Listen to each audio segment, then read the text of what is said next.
আসসালামু আলাইকুম dear student, সবাইকে স্বাগত জানাচ্ছি কাজ ক্ষমতা শক্তি অধ্যায়ের আরও একটি নতুন সিকিউ সলভিং ক্লাসে। আজকের এই ক্লাসে আমরা তোমাদের ময়মনসিংহ বোর্ড 2025 সালে যে কোশ্চেনটা এসেছে এই কোশ্চেনটা আমরা সলভ করবো। সো এই কোশ্চেন সলভের মধ্যে দিয়ে তোমাদের দেখো কি সুন্দর একটা কিউট কোশ্চেন। এই কোশ্চেন সলভের মধ্যে দিয়ে এই টাইপের যতগুলো কোশ্চেন আছে কাজ ক্ষমতা শক্তি অধ্যায়ে ইনশাল্লাহ তুমি সবগুলো কোশ্চেনের অ্যান্সার করতে পারবা নিজে নিজে বানিয়ে বানিয়ে। ঠিক আছে, তো আমি তোমাকে ওই ধরনের secret tricks and technique basic সব কিছু এই একটা ভিডিওতে দিয়ে দেবো। তো মনোযোগ সহকারে ভিডিওটা দেখবা এবং এই ভিডিওটা ময়মনসিংহ বোর্ডের শিক্ষার্থী তোমরা যারা আসো তাদের জন্য অনেক অনেক গুরুত্বপূর্ণ। যে বোর্ডেরই শিক্ষার্থী হোক, যেহেতু এটা একটা বোর্ড কোশ্চেন অ্যান্ড খুবই সুন্দর একটা কোশ্চেন, তাহলে তোমার জন্য অনেক অনেক গুরুত্বপূর্ণ। স্কিপ করার কোনো চান্স নেই অ্যান্ড তুমি ভিডিওটা সম্পূর্ণ দেখো, ইনশাল্লাহ তোমার লাইফের one of the best CQ solving class আজকে করবা। ঠিক আছে, তো চলো শুরু করি। কি বলতেছে প্রথমেই আমরা গ নম্বর কোশ্চেনটা দিয়ে শুরু করব। বলতেছে দৃশ্যকল্প এক অনুসারে বস্তুটির বিচরণকাল নির্ণয় করতে হবে। তাহলে দৃশ্যকল্প একটা আমাদের জানা প্রয়োজন। দৃশ্যকল্প একটা কী বলতেছে দেখো তো। একটি বস্তুকে 50 মিটার পার সেকেন্ড বেগে খাড়া উপরের দিকে নিক্ষেপ করা হলো, বাতাসে বাধা উপেক্ষণীয়। এটা তো আমরা গ নম্বর দিয়ে শুরু করবো। এই যে গ নম্বর আমরা অলরেডি দিয়ে রাখছি। তো আমরা হচ্ছে গ নম্বর সলভ করার আগে জাস্ট বোঝার ট্রাই করি যে জিনিসটা বোঝাচ্ছে কি। অ্যান্ড একটা ফিজিক্সের যে কোনো একটা সমাধান যখন কোশ্চেন সমাধান করবা ট্রাই করবা, একদম সর্বোচ্চ ট্রাই করবা একটা কোশ্চেন দেখেই তার ফিগার আঁকিয়ে ফেলার, একটা চিত্র আঁকাই ফেলার। ঠিক আছে, চিত্র তুমি যত ভালো আঁকাইতে পারবা, একটা প্রশ্ন দেখে সাথে সাথে যদি চিত্র আঁকাই ফেলতে পারো, তুমি দেখবা ফিজিক্সের ওই কোশ্চেনের 50% অলরেডি তোমার সলভ তুমি করে ফেলতে পারবা। ঠিক আছে, সো এগুলো যেগুলো বলতেছি অবশ্যই গুরুত্ব সহকারে নিবা। অ্যান্ড তোমার যদি মনে হয় যে ভাইয়া ভালো ক্লাস নিচ্ছি, তাহলে অবশ্যই ইউটিউব চ্যানেল আমার সাবস্ক্রাইব করে দিও অ্যান্ড বন্ধুদের মধ্যে সবচেয়ে বেশি ছড়িয়ে দিও। ঠিক আছে, ডিসক্রিপশন বক্সটা অবশ্যই চেক দিবা, আমার হোয়াটসঅ্যাপ নম্বর দেওয়া আছে, যে কোনো সমস্যা আমাকে নক দিবা। ওকে, তো এটা মনে করো ভূমি অবস্থা, এটা মনে করো ভূমি অবস্থা। ঠিক আছে, এই ভূমি অবস্থা থেকে কোনো একটা বস্তুকে খাড়া উপরের দিকে নিক্ষেপ করা হয়েছে, খাড়া উপরের দিকে। তো এই যে মনে করো সেই বস্তুটা খাড়া উপরের দিকে নিক্ষেপ করা হয়েছে, এই মনে করো নিক্ষেপ করছে কত বেগ নিয়ে। এটা হচ্ছে আমার ইউ সমান সমান একটা আদিবেগ, যেহেতু বস্তুটা নিক্ষিপ্ত করছে একটা নির্দিষ্ট বেগ নিয়ে গেছে, তার মানে আদিবেগ নিয়ে গেছে। ঠিক আছে, তাহলে 50 metre per second, 50 metre per second. ঠিক আছে, হ্যাঁ, এই যে বস্তু নিক্ষেপ করলো তোমাকে বিচরণকাল চাইছে। বিচরণকাল জিনিসটা কি বলো? বিচরণকাল প্রশ্ন পরে সলভ করতেছি, আগে কনসেপ্টগুলো বুঝি। বিচরণকাল জিনিসটা হচ্ছে তুমি কোনো একটা বস্তু নিক্ষেপ করছো, কোনো একটা বস্তু, এই যে মনে করো এটা ভূমি অবস্থা, দেন হচ্ছে এই ভূমি থেকে কোনো একটা বস্তুকে তুমি নিক্ষেপ করছো, কোনো একটা বস্তুকে তুমি এখান থেকে নিক্ষেপ করছো। ঠিক আছে, এই একটা বস্তু নিক্ষেপ করছো, বস্তুটা গেছে এই পর্যন্ত, দেন বস্তুটা ও তো আর ওই জায়গায় থাকবে না, ও আবার ফিরে আসতে চাইবে, মনে করো এখানে আবার ফিরে আসছে, তো ওই বস্তুটাই সেম বস্তুটাই এখানে আবার মনে করো ফিরে চলে আসছে। ঠিক আছে, এখন এই যে যাওয়ার সময় যাইতে যে সময় লাগছে এটা মনে করো টি সময়, এবং কাকতালীয়। মজার বিষয় হচ্ছে কাকতালীয় না, মজার বিষয় হচ্ছে আমাদের যেই সময় নিয়ে যাবে বস্তুটা একদম ঠিক সেই সময়ে নিচে নেমে আসবে। ঠিক আছে, একদম পারফেক্টলি মিলে যাবে সময়টা, বুঝছো? অ্যান্ড এই যে একটা আদিবেগ নিয়ে যদি যাই, এখানে গিয়ে বস্তুটা কী হবে? তো এই যে বস্তুটা যাচ্ছে একটা নির্দিষ্ট সময় নিয়ে আবার আসতেছে, তো এটাকে বলা হয় আমাদের বিচরণকাল। মোট বিচরণকাল, যাওয়া এবং আসা দুইটার হিসাব। বিচরণ বলতে যাওয়া আসা দুইটাকে বোঝায়। আর যদি একবার উপরে যাওয়াটাকে শুধুমাত্র টি পড়ে। ঠিক আছে, অ্যান্ড উপরে নিচে আসাটাকে শুধুমাত্র টি পড়ে। যাওয়া আসা দুইটা মিলে আমাদের বিচরণকাল। তার বিচরণকালটা কি? বিচরণকালকে আমাদের বড় হাতে টি দিয়ে প্রকাশ করতে হয়। অ্যান্ড এটা সমান যেহেতু যাওয়া প্লাস হচ্ছে আসার সময়, দুইটা সময় যোগ করে তুমি 2t পাবা। তাহলে টি সমান 2t, এটা হবে আমাদের বিচরণকাল। বুঝছো? বুঝে গেছে? এবার আমরা এখান থেকে ম্যাথটা করব। ওকে, চলো তাহলে গ নম্বর তোমার বিচরণকালটা লাগবে। তাহলে আগে আমি সময়টা নির্ণয় করে ফেলি। এই যে টি সমান 2t নির্ণয় করলো না, টি সমান 2t। তাহলে আমি যদি এই সময়টা পেয়ে যাই, তাহলে একটা সময় পেয়ে গেলে 2 দিয়ে গুণ করে দিলে আমি আলটিমেট বিচরণকালটা পেয়ে যাচ্ছি। ঠিক আছে, তাহলে টিটা আমি কীভাবে পাবো? পড়ন্ত বস্তুর ক্ষেত্রে, বা নিক্ষিপ্ত বস্তুর ক্ষেত্রে আমাদের একটা সূত্র আছে না, পড়ন্ত বস্তুর ক্ষেত্রে ভি সমান u plus g t, u plus g t. এখন লিখেও না, ঠিক আছে, জাস্ট বুঝো ইউ প্লাস জিটি, এটা একটা সূত্র না পড়ন্ত বস্তুর ক্ষেত্রে। এখন বস্তুটাকে তুমি কি উপর থেকে ফেলাইছো, দেখো তো পড়ন্ত বস্তু, এটা কি বস্তুটা কি পড়ন্ত বস্তু ছিল? সো এই সূত্র তুমি কখন খাটাইতে পারবা? ধরো এই বস্তুটা কি এখানে পড়ছে, এখানে কোনোভাবে তুমি নিয়ে আসছো, এই বস্তুটা কি পড়ন্ত বস্তু এভাবে কি পড়ছে? না, বস্তুটা কী করছো, নিক্ষেপ করছো। সো পড়ন্ত বস্তুর ক্ষেত্রে আমাদের যে জিনিসটা হয়, পড়ন্ত বস্তুর ক্ষেত্রে আমাদের অভিকর্ষ ত্বরণ জি অলওয়েজ নিচের দিকে কাজ করে, পৃথিবীর কেন্দ্রের দিকে। যেখান থেকে তুমি হিসাব করবে কোনো একটা বস্তু, ওই জিনিসটা একদম খাড়া নিচের দিকে, ওটাকে বলা হয় পৃথিবীর কেন্দ্রের দিক, ঠিক আছে, ধরে নেওয়া হয় আর কি। তখন এই যে জি যেটা কাজ করে অবশ্যই পজিটিভ দিকে। তাহলে উপর থেকে পড়লে জি যদি পজিটিভ হয়, তাহলে নিচ থেকে উপরে ওঠালে জি কী হবে বলো তো? এটা বিপরীত হবে না, জি এর বিপরীত, তার মানে নেগেটিভ। তখন এই সূত্রে আমাদের নিক্ষিপ্ত বস্তুর ক্ষেত্রে জিটাকে বসাতে হয় নেগেটিভ, জিটাকে নেগেটিভ বসাইতে হয়, ঠিক আছে। তাহলে জি অবশ্যই কী হবে, জি অবশ্যই নেগেটিভ হবে, জি অবশ্যই কী হবে, নেগেটিভ বসাইতে হবে, ঠিক আছে। জি অবশ্যই নেগেটিভ বসাইতে হবে, বুঝছো কেন নেগেটিভ হইলো? এই যে নিক্ষিপ্ত করছো তাই। তাহলে এবার তোমাকে আমি আরেকটা জিনিস বোঝাই। ধরো কোনো একটা বস্তু তুমি হচ্ছে এখান থেকে নিক্ষেপ করছো, এই যে বস্তুটা নিক্ষেপ করছো, দেন হচ্ছে বস্তুটা আবার ফিরে আসতে যাচ্ছে, আর এখানে আবার ফিরে আসলো। তো যাইতে যে সময় লাগে এটা টি, আসতে যে সময় লাগে সেটা টি। এখন যাওয়া আসার মুহূর্তে একদম এই যে এই মুহূর্তে এসে বস্তুটা কী হবে, শেষ বেগটা জিরো হয়ে যাবে না? কারণ কিছুক্ষণের জন্য, একদম ক্ষুদ্র সময়ের জন্য ও বস্তুটা ওখানে থামবে, একবার থেমে আবার নামা শুরু করবে, ঠিক আছে। একটা নির্দিষ্ট বেগ নিয়ে যাচ্ছিল কোনো একটা বস্তু, এই দেখ মার্কেটটা চিন্তা করো, কোনো একটা বস্তু যাচ্ছে ব্যাক করতেছে কেন ও আবার ওখানে গিয়ে কিছু পরিমাণ থামছে, কিছু পরিমাণ এইভাবে উঠতে কিছু পরিমাণ থামছে, থামার পরে আবার ব্যাক করা শুরু করছে, কিছু পরিমাণ গেছে, গিয়ে আবার থামছে, দেন ব্যাক করা শুরু করছে, এই ঘটনা ঘটছে। তো যেই মাত্র থামবে সেই মাত্র তার একটা বেগ নিয়ে যাচ্ছিল, ধরো ইউ বেগ নিয়ে যদি যায়, তাহলে কিছুক্ষণ পর একদম এখানে যদি থেমে যায় তাহলে তার শেষ বেগ, তাহলে থেমে যাওয়ার বেগটা হচ্ছে তার ওখানে যে সর্বোচ্চ বেগ পরিমাণ পাইছে, যে সর্বোচ্চ বেগ এখানে অর্জন করছে, সেই বেগটা হচ্ছে তার কী বেগ, একদম শেষ বেগ। তো শেষ বেগটা হচ্ছে ও কিছুক্ষণের জন্য থেমে যাবে, তখন শেষ বেগটা শূন্য হয়ে যাবে, ঠিক আছে। থেমে গেলে শূন্য বেগ, শেষ বেগ শূন্য। এখন বস্তু আবার যখন নামা শুরু করবে তখন শেষ বেগ ধীরে ধীরে বাড়বে, ধরো 1 2 3 সময়ের সাথে সাথে বাড়তে আসে, তখন আবার শেষ বেগ নিয়ে পড়তে থাকবে, ঠিক আছে। আদি বেগ নিয়ে যাচ্ছে, শেষ বেগ নিয়ে পড়তেছে, বোঝা গেছে? তাহলে শেষ বেগটা আমার কেন শূন্য হয়, শেষ বেগটা আমার শূন্য হতে হবে, নাহলে বস্তু পড়বে না, ঠিক আছে। তাহলে ভি সমান এটা কী হবে, ইউ মাইনাস প্লাস মাইনাসে কি মাইনাস কি জি টি। তাহলে এখান থেকে আমি ডিরেক্ট ইউ সমান কী লিখতে পারি বলো তো, ইউ সমান জিটি, ইউ সমান জিটি। তাহলে আমার লাগবে কি, আমার লাগবে টি এর মান, আমার লাগবে টিটা বের করতে হবে, তাই না? কনসেপ্ট বললাম, তাহলে টিটা লাগবে, তাহলে টি বের করতে হবে। তাহলে টি সমান কী হবে, ইউ ডিভাইডেড বাই জি, বুঝছো? তাহলে তুমি এবার বিচরণকাল, অতএব বিচরণকাল দেখো তো, বিচরণকাল কী ছিল, 2t। তাহলে বিচরণকাল টি সমান তুমি লিখতে পারবা 2t। তাহলে এবার টি এর মান বসাও, 2 ইন্টু টি এর মান, 2 ইন্টু টি এর মান, টি এর মানটা কত ভাই, ইউ ডিভাইডেড বাই জি। তাহলে আলটিমেট তুমি পাচ্ছ 2u ডিভাইডেড বাই জি। এবার মানগুলো দেখো অ্যান্ড হচ্ছে বসাও। তাহলে কনসেপ্ট বোঝা গেছে, সব কনসেপ্ট তোমাকে আমি বুঝাই দিয়েছি, ঠিক আছে। এবার তুমি ডাটা ইনপুট দিবা, তাহলেই তোমার রেজাল্ট হয়ে যাবে, ঠিক আছে। ডাটা ইনপুট দিবা, তাহলে তোমার রেজাল্ট কনফার্ম, ওকে। তাহলে ডাটা কী আছে দেখো, ডাটা বলতে কী তথ্য দেওয়া আছে। তাহলে ইউ হচ্ছে আদিবেগ 50 মিটার পার সেকেন্ড।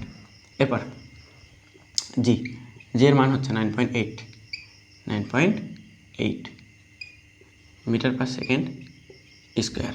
তোমাকে বের করতে হবে টিটা, বের করতে হবে কি টি। তার আগে আমি হচ্ছে শেষ বেগ বলে রাখি, শেষ বেগটা জিরো হয়ে যাবে। কেন জিরো হয় বলতে পারবা? কিছুক্ষণের জন্য থেমে যাবে, ঠিক আছে, থেমে গেলে শেষ বেগ জিরো, ঠিক আছে।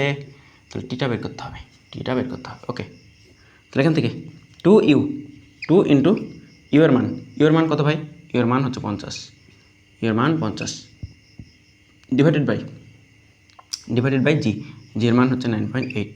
তাহলে এটা ক্যালকুলেশন করো, তো কত হয়, ক্যালকুলেশন করো দেখি কত হয় বলো তো। এটা হচ্ছে তোমার, তাহলে 100 ডিভাইডেড বাই 9.8, তাহলে এটা হচ্ছে 10.20, ঠিক আছে।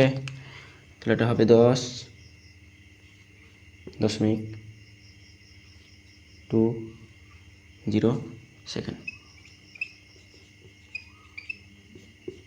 ঠিক আছে, বুঝছো? ক্লিয়ার?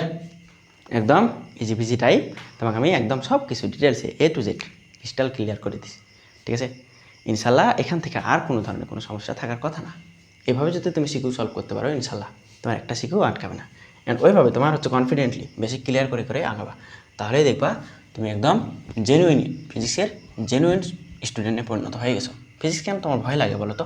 ফিজিক্সকে তুমি হচ্ছে ওইভাবে আসলে পড়োই না, যেভাবে পড়া উচিত ওইভাবে তুমি পড়োই না। তুমি কয়টা দিন এভাবে তুমি ভাইয়ের কথা শুনছো বলো?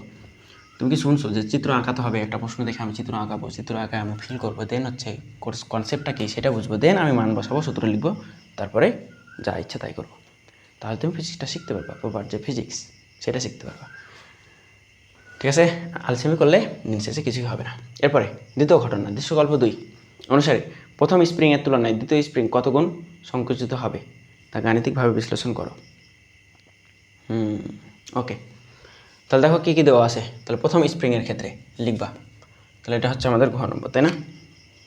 সুন্দর একটা কোশ্চেন, দারুণ একটা কোশ্চেন, সুন্দর একটা কোশ্চেন, দারুণ একটা কোশ্চেন। সো এটার হচ্ছে একটা শর্টকাট ট্রিক্স আছে, আমি একদম ভিডিও শেষে বলে দেবো। ভিডিও শেষে বলে দেবো যে এই শর্টকাট ট্রিক্সের মাধ্যমে তুমি একটা এমসিকিউ কমন পাবা অ্যান্ড 20 থেকে 30 সেকেন্ডের মধ্যে দাগাই ফেলতে পারবা। অনেক বড় একটা ম্যাথ। ঠিক আছে, ঘ নম্বর দৃশ্যকল্প 2 থেকে তুমি লিখবা প্রথম স্প্রিংয়ের ক্ষেত্রে, প্রথম স্প্রিংয়ের ক্ষেত্রে বল দুটিতে বল প্রয়োগ করায় সমান শক্তি সঞ্চিত হলো।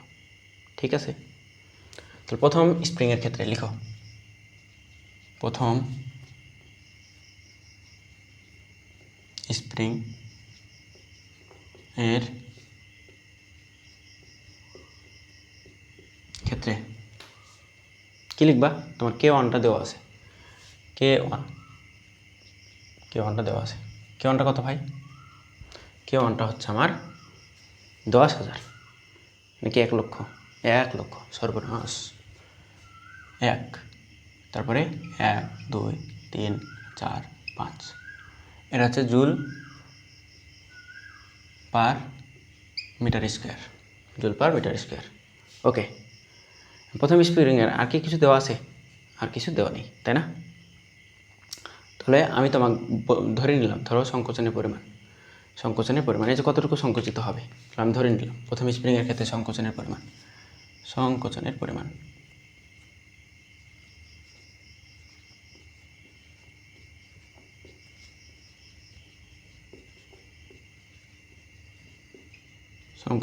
সমান সমান x1। তাহলে স্প্রিংয়ের সঞ্চিত শক্তি, অতএব সঞ্চিত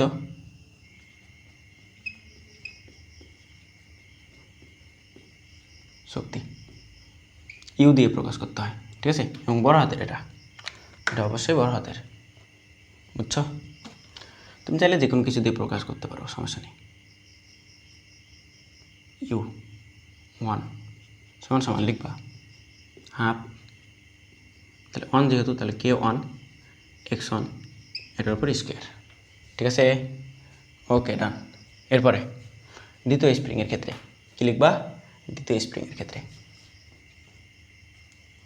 দ্বিতীয় স্প্রিংয়ের ক্ষেত্রে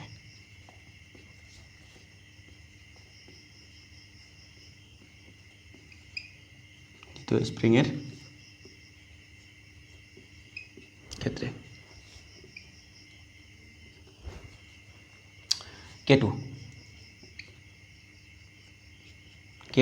K2 সমান সমান কত? 50,000, 50,000 জুল পার মিটার স্কোয়ার। এরপরে দ্বিতীয় সঞ্চিত শক্তি, তাহলে দ্বিতীয়টার সংকোচনের পরিমাণ, সংকোচনের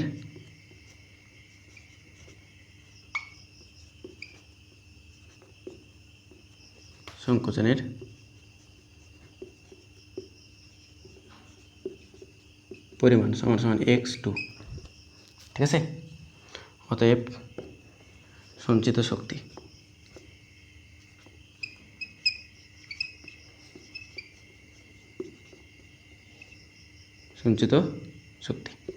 এটা সমান সমান কী হবে? U2 সমান সমান হাফ হাফ k2 x2 এর উপর স্কোয়ার। ঠিক আছে, এটুকু তো বুঝছো। এটা জাস্ট নর্মাল সূত্র, অ্যান্ড দুইটার জন্য আলাদা আলাদা। ঠিক আছে, দুইটার জন্য আলাদা আলাদা।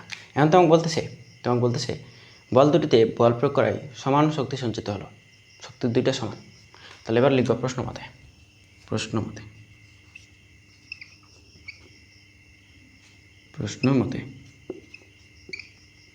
শক্তি দুইটা সমান। তাহলে U1 সমান সমান কী বলতে পারবো বলো তো? U2। ঠিক আছে, তাহলে U1 এর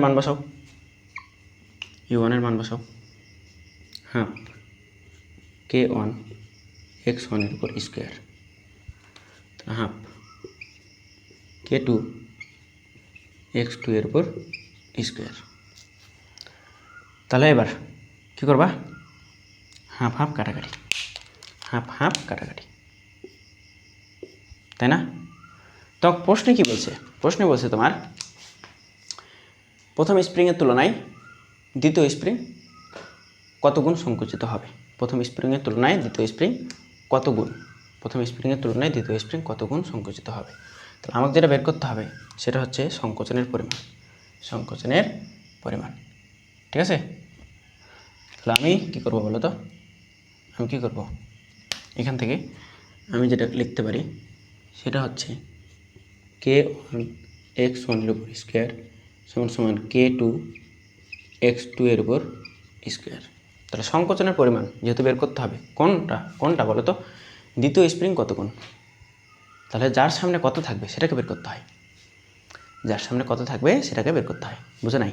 দেখো, দ্বিতীয় স্প্রিং কত গুণ, কার সামনে কত আছে, কার পরে কত আছে, দ্বিতীয়র পরে কত আছে। তাহলে দ্বিতীয়টা বের করতে হয়, তাহলে টুটা বের করতে হবে। ঠিক আছে, তাহলে আমি সংকোচন বের করতে হবে, তাহলে এক্সগুলা বের করতে হবে, তাহলে এক্সের মধ্যে থেকে বের করতে হবে। তাহলে এক্স আমি এক্সটাকে এক পাশে নেব। তাহলে আসো, টুটা যেহেতু বের করতে হবে, টুটাকে সবসময় উপরে রাখবা। তাহলে এবার k1টাকে এই পাশে রাখো, k1 ডিভাইডেড বাই k2 সমান এ পাশে কী ছিল? x2 ছিল, তাই না? x2 এর উপর স্কোয়ার ছিল, ডিভাইডেড বাই x1 এটার উপর কী ভাই? স্কোয়ার, তাই কি না? বুঝছো? তাহলে এটুকু বুঝলেই হবে। চলে আসো, এবার এক্সগুলোকে বের করতে হবে, এক্সগুলোকে বাম পাশে নেব। তাহলে এক্সগুলোকে বাম পাশে নাও, তাহলে x2 square, x2 divided by x1 এর পুরোটাই ঘিরে দিয়ে স্কোয়ার দিতে পারি কিনা বলো তো? দেখো, আলাদা আলাদা করে স্কোয়ার ছিল, দেখো এই যে আলাদা আলাদা করে স্কোয়ার, এই যে এটাও স্কোয়ার, আলাদা আলাদা করে স্কোয়ার ছিল।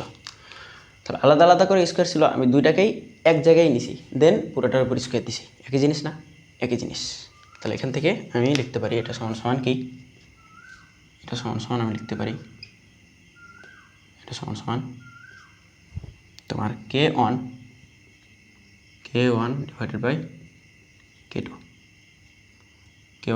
বাই k2, ঠিক আছে? ওকে, তাহলে এখান থেকে কী বের করতে হবে? এক্স বের করতে হবে। তাহলে এক্সটাকে সর্বোচ্চ পরিমাণে ফ্রি করতে হবে। তাহলে x2 ডিভাইডেড বাই x1 সমান কী হবে বলো? এটা স্কোয়ার ছিল, ওই পাশে গিয়ে কী হবে? রুট হবে, তাহলে এটা সমান আমি লিখতে পারবো k1 ডিভাইডেড বাই k2। ঠিক আছে, এখন আমার বের করতে হবে কি বলো? x2 এর কত গুণ। তাহলে x2টা বের করতে হবে। তাহলে এবার আমি x2 বের যদি করতে চাই তাহলে কী করতে হবে? x1 এদিকে গুণ ভাগ অবস্থায় আছে, ওই পাশে গিয়ে কী হবে? গুণ হবে না? তাহলে গুণ হবে। তাহলে এটা k1 ডিভাইডেড বাই k2, ঠিক আছে? ইন্টু হচ্ছে আমাদের x1 ভাগ অবস্থায় ছিল x1, তাহলে এভাবে দিই, তাহলে তুমি বুঝবা, এভাবে দিই। তাহলে x1 ভাগ অবস্থায় ছিল, ওই পাশে গিয়ে কি গুণ হবে, তাই না? ওই পাশে গিয়ে গুণ হবে। এই হচ্ছে x1।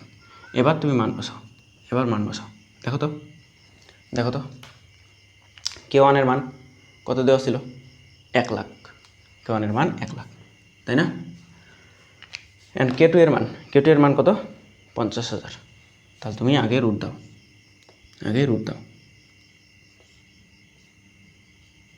তাহলে এইটুকু প্রথমে 1 লাখ ডিভাইডেড বাই এটার মান হচ্ছে 50,000, ঠিক আছে,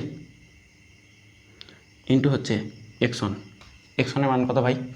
x1 এর মানটা আমাকে বের করতে বলে নাই, যেটা বলছে সেটা হচ্ছে এটার কত গুণ হবে। তাহলে এটা যদি গুণ অবস্থায় থেকে যায় তাহলে আমি গুণটা পেয়ে যাব,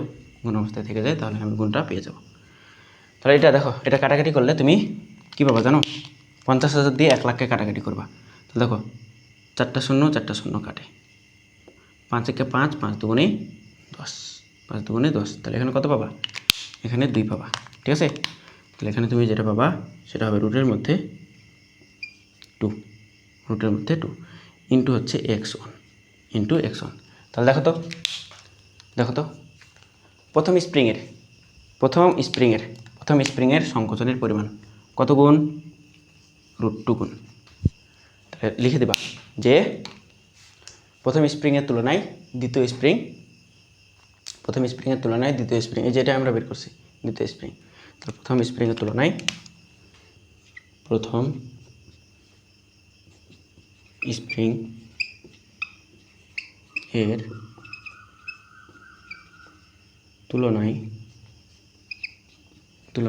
তুলনায় তো হস্যই হবে না, তুলনায় দ্বিতীয় স্প্রিং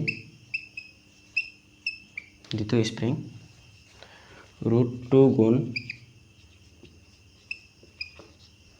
গুণ কি বলতো সংকুচিত হবে।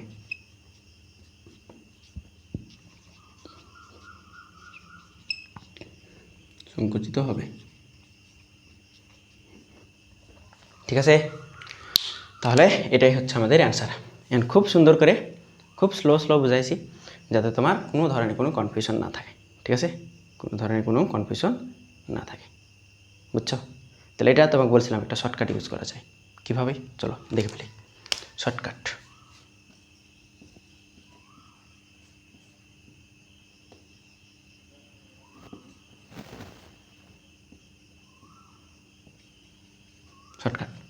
শর্টকাটটা কি?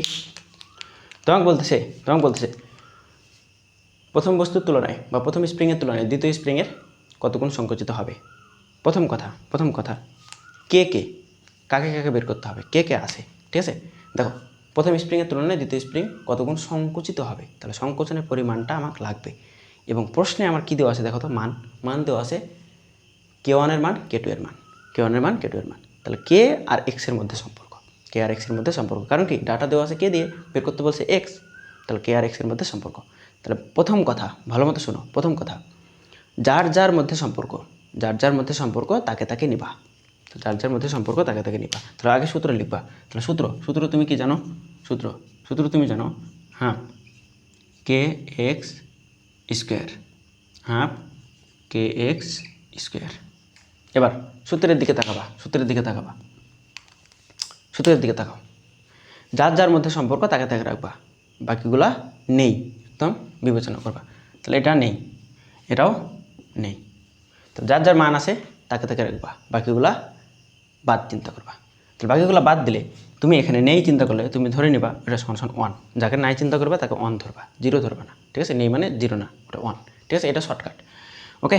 তাহলে আমরা এটা সমান এটা যেহেতু নাই হয়ে গেছে, শক্তিটা নাই হয়ে গেছে, বা শক্তি সমান বলে দিছে, তোমাকে বলে দিছে, ঠিক আছে। তাহলে ওখান থেকেও বলতে পারি, বা তুমি হচ্ছে শর্টকাট যেহেতু অ্যাপ্লাই করতেছো তাহলে শর্টকাটই চিন্তা করবা ভাইয়ের মতো করে, ঠিক আছে। সলভ কিন্তু হয়ে গেছে, আমি তোমাকে শর্টকাট করতেছি, ঠিক আছে। এখন এখান থেকে তোমার এটা যেটা নাই ধরবা সেটাকে কত ধরবা? 1 ধরবা, নাই মানে 1 ধরবা, ঠিক আছে। তাহলে কে আসে সূত্রে হচ্ছে kx স্কোয়ার। এখন নাই মানে 1 মানে তুমি মনে করো একটা ধ্রুবক ধরবা, 1 একটা ধ্রুবক না, 1 একটা ধ্রুবক, তুমি মনে করো এটা একটা ধ্রুবক ধরে নিছো সি, সাধারণত আমরা কে ধরি, কিন্তু এখানে যেহেতু তোমার একটা ধ্রুবক ধরা লাগতেছে, অ্যান্ড এটা যেহেতু আমাদের কি কেটা অলরেডি এখানে ঢুকে আছে, এই কারণে আমরা যে কোনো একটা ধ্রুবক ধরেছি সি। এটা ডাজেন্ট ম্যাটার, যে কোনো কিছু তুমি যে কোনো কিছু ধরতে পারো। তোমার প্রিয় ধরো আর ধরতে পারো, ধরো তোমার সাদিয়া এস ধরতে পারো, ঠিক আছে, ইচ্ছা মতো। এখন এরপর যেটা করবা, এরপর ঘটনা চিন্তা করবা। ঘটনা কয়টা? ঘটনা 2টা। তাহলে এটার অর্থ হচ্ছে এটা হচ্ছে কনস্ট্যান্ট, এটা কনস্ট্যান্ট হবে, এর মানে এটা এভাবে চলতেই থাকবে। কীরকম? ঘটনা 2টা, তাহলে তুমি 2বার লিখবা। তাহলে কে এক্স স্কোয়ার সমান দিবা, আবার লিখবা ওটাকে কে এক্স স্কোয়ার। যদি ঘটনা 3-4টা থাকতো, যতবার থাকবে ততবার তুমি লিখতে পারবা। এটাই তোমার মজা, এটাই মজা। সূত্রের মিনিংটা এটাই, যে এটা খুব কনস্ট্যান্ট বোঝাচ্ছে। কেন এটা আসলো ওটা অন্য একদিন ব্যাখ্যা দেবো, ঠিক আছে। আপাতত শর্টকাট করতেছি, শর্টকাটই দেখো। তাহলে এবার প্রথম ঘটনাটা কি? তুমি কি বলবা? প্রথমে যেটা লিখছো ওটাকে তুমি 1 ধরবা। এবার দ্বিতীয়বার যেটা লিখছো সেটাকে 2 ধরবা, 2 ধরবা, ঠিক আছে। এবার বের করতে হবে কি সেটা দেখবা। বের করতে হবে কি বলো তো? বের করতে হবে আমাদের x2। তাহলে x2টাকে এক পাশে, k2 k1টাকে এক পাশে। তাহলে k2 k1 সমান x সর্বনাশ। তাহলে এটা না, আরও শর্টকাটে করা যাইতো। আচ্ছা, এত কিছু না করে তোমাকে আমি আরও শর্টকাটে করে দিই, ঠিক আছে। তো এটা করে দিই, দেন হচ্ছে এটারও একটা শর্টকাট ফর্ম আছে, ওটাও করে দিই। শর্টকাটে আবার শর্টকাট ফর্ম, এটা আসলে ঠিক না, ঠিক আছে। তাহলে এটা আমি না করে এখান থেকে আবার হচ্ছে x2 x1 তুমি নির্ণয় করতে পারতা আর কি, ঠিক আছে। সো এটা না করে আমি তোমাকে জাস্ট 2টা ঘটনা বলি, 2টা ঘটনা, ঠিক আছে। এই যে 2টা বিল্ডিং আঁকাবা, 2টা বিল্ডিং। যেহেতু কি আছে, গুণ অবস্থায় আছে। যদি গুণ থাকে তাহলে মনে রাখবা উল্টা সম্পর্ক, গুণ থাকলে উল্টা সম্পর্ক। তাহলে প্রথমত তুমি যার মধ্যে সম্পর্ক তাকে নিবা। তাহলে কে এর মধ্যে সম্পর্ক। তাহলে প্রথমে যেহেতু নির্ণয় করতে বলছে, তাহলে প্রথমে তুমি এক্সকে নিবা, ঠিক আছে। তাহলে এক্স আর এক্সের মধ্যে সম্পর্ক, কে এবং কে এর মধ্যে সম্পর্ক, ঠিক আছে। এক্সে স্কোয়ার আছে, তাহলে এটাকে স্কোয়ার দাও, দিছো। এবার ভালো মতো বুঝো। যদি গুণ আকারে থাকে, দেখো এই যে পাশাপাশি আছে তার মানে গুণ, পাশাপাশি মানে গুণ বোঝায়। যদি গুণ আকারে থাকে তার মানে উল্টা সম্পর্ক মানে কীরকম? এটা যদি 2 নাও তাহলে এটা হবে 2, ঠিক আছে। একদম সোজাসুজিটা 2 হবে না। এটা যদি 1 নাও তাহলে এটা হবে 1, বুঝছো? এবার তোমাকে x2 নির্ণয় করতে বলে নাই, x2 নির্ণয় করতে বলছে। তাহলে তুমি কী করবা? x2টাকে রাখবা, বাকিগুলা এটা হচ্ছে রুট, তাহলে এটা হচ্ছে k1 divided by k2 into এটা হচ্ছে কী করবা? ইন্টু হচ্ছে x1। এবার মান বসাই দেবা, ঠিক আছে। দিয়ে যেটা পাবা সেটা হবে তোমার উত্তর, ঠিক আছে। শর্টকাটটা যদি মাথার উপর দিয়ে যাই তাহলে আপাতত থাক, আমি আবার তোমার অন্য কোনো একটা সৃজনশীলে তোমার ডিটেলসে আলোচনা করাই দেবো, ঠিক আছে। তো সর্বোচ্চ ট্রাই করছি সবচেয়ে ভালো ক্লাস নেওয়ার, যাতে করে তোমার এই টপিক নিয়ে কোনো ধরনের কোনো সমস্যা না থাকে। তো এখন আরেকটা কোশ্চেন হইতে পারে যে এই শর্টকাটটা কি আমি সৃজনশীলে ইউজ করতে পারবো না? এটা এমসিকিউর জন্য, এটা ঠিক আছে। তো এমসিকিউ যখন আমি সলভ করবো এটা আমি দেখাই দেবো আবার। তো ক্লাসটা যদি ভালো লাগে অবশ্যই বন্ধুদের মধ্যে সবচেয়ে বেশি ছড়াই দেবা, এবং আমাদের ইউটিউব চ্যানেল ও ফেসবুক পেজের সাথে থাকবা। ফেসবুক পেজ কোথায় পাবা, তাই না? আমাদের ডিসক্রিপশন বক্সটা চেক দাও, সাথে তোমার হোয়াটসঅ্যাপ নাম্বার আমার ফ্রিতে দেওয়া আছে। হোয়াটসঅ্যাপ নাম্বারে তোমার যে কোনো সমস্যা আমার সাথে ডিরেক্ট কথা বলতে পারবা, ঠিক আছে। তো সবাই ভালো থাকো, সুস্থ থাকো, আল্লাহ হাফেজ সবাইকে।